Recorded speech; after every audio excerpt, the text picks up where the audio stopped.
من يعني يضع الطرف الثالث برضه هو مش خافي يعني، هو مش خافي. انت انسحبته.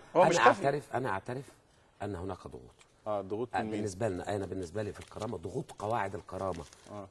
طيب مش ضغوط واحده علينا هي اللي ادت لهذا الموقف، وزملاء لينا، ومش عايز اقول بنسبه كبيره جدا ان لم يكن اغلبيه المنضمين للكرامه حطوا الاستقاله قدام الانسحاب من هذه اللجنه. اعضاء الكرامه هددوا الاستقاله اذا لم تنسحب. وده الضغط الحقيقي اللي تعرض له حزب الكرامه.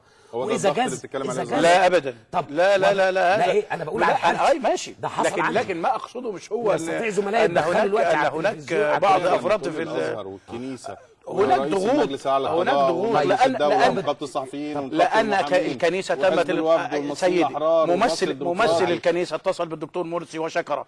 مرشحي عزر مارجريت عزر اتصلت بالدكتور مرسي وكلمته نص ساعة وشكرته على أن كان اسمها موجود في اللجنة. وكثير من هؤلاء وكلام ولكن في الجمعية التأسيسية ده طبيعي، لكنها لا تمثل مؤسسة. ما هو كثير من هؤلاء اتصل. الاعضاء الطبيعي ان الاعضاء يشكروا وجودهم، هو المشكله في اللي بره مش في الاعضاء. اذا هناك شكل من اشكال الضغوط على بعض القوى السياسيه بان يكون هناك شكل من اشكال عدم التقدم، وان موضوع التاسيسيه دي لا ننتهي منها. الضغوط اللي في داخل الاخوان بقى طب جايه منين؟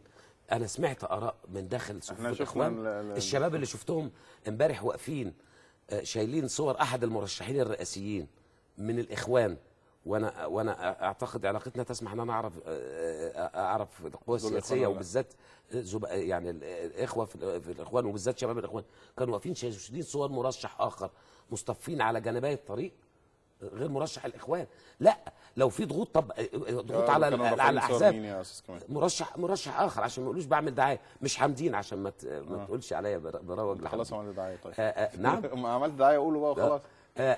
المهم، طب اذا كان في ضغوط على الاحزاب، ما الذي ضغط على الاخوان المسلمين وشبابكم؟ لا يعني كون ان انا اقول هذا من الاخوان او هذا من غير الاخوان ده كلام يعني ايه مش صحيح 100%. هناك الكثير من يؤيدون هذا المرشح الذي تتكلم عنه، وهو راجل محترم دكتور عبد الفتوح ما فيش غيره يعني واخد بالك، وراجل محترم. لكن احنا الان الكلام اللي بيتقال شباب الاخوان وثوره شباب الاخوان، شباب الاخوان ليس هناك فرق بين شباب الاخوان وشيوخ الاخوان. هؤلاء تربوا في مدرسه واحده. القرار بيتاخد بالشورى وبيتاخد كما القرار اتاخد في الشورى بشكل ديمقراطي، اتاخد في الهيئه العليا للحزب الحريه والعداله بشكل ديمقراطي، واسفر عما عن ترشيح. في رساله الجمعيه التاسيسيه اصبحت تقتصر اعضاء على الاخوان والسلفيين وبتوافقوا فيما بينهم، ورساله اخرى الاخوان فقدوا المصداقيه، ومن كامل عبد الصبور من ملاوي. وسؤال: ما هو سر لقاء المرشد العام والسفيره الامريكيه وما يدور في الاخوان خلف الكواليس؟